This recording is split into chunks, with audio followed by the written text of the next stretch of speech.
Good evening all.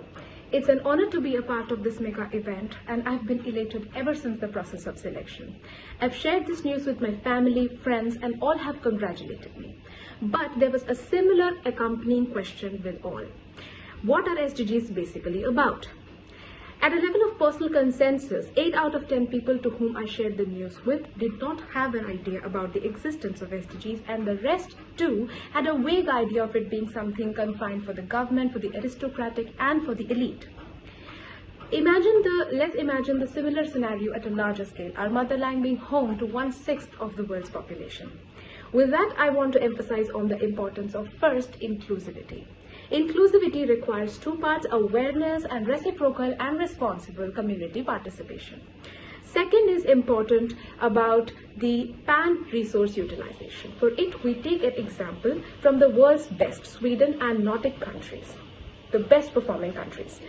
Their resource are forest, because 65% of their surface area is covered by forest, and they are utilizing it by using wood instead of cement, instead of plastic, and wherever possible for building infrastructure, and have strict rules for reforestation 4 times more as compared to deforestation.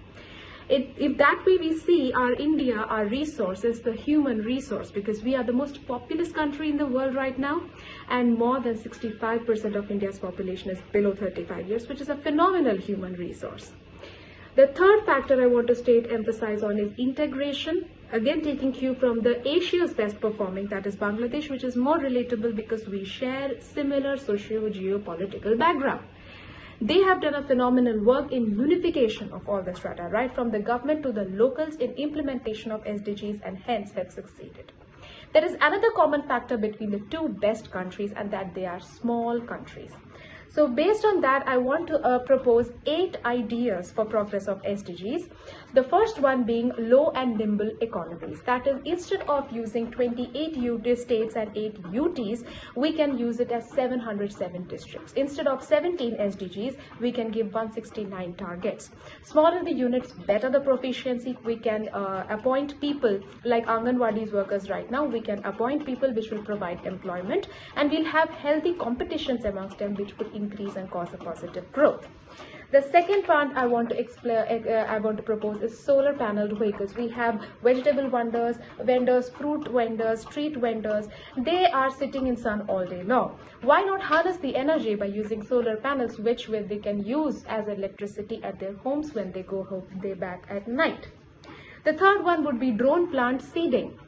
Drone plant seeding could be used we can promote it amongst the youngsters using reels and using TikToks, because drones are everywhere, and statistically it is 10 times faster causing seed plantation as compared to human seed plantation. Fourth, I would go for atmospheric water generator. It is an instrument, it's a unit which converts the humidity in the air to potable water, using the temperature gradient between the surface and the underground level. A company already produces it, called WaterSeer, which is at a cost of 9,000 INR. The fifth point would be biobricks, where we are not using fossil fuels to burn and harden the bricks. Instead, we are using micros, we are using plastics to harden it, already in use in Nalanda University. We can another factor for fashion companies, incentivization. Companies like H&M, they recycle goods, they give the consumers money back. If they give them their old clothes at a similar price, Forever New 21, they don't. So we should create awareness of such companies, incentivize such companies which promote recycling.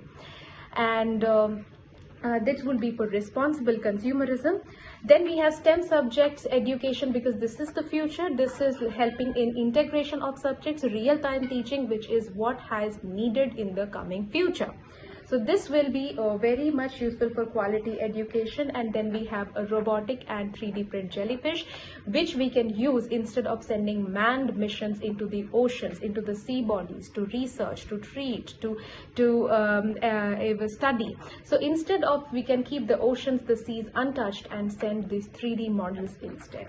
So in this way we can give and we can get it reciprocated. Thank you.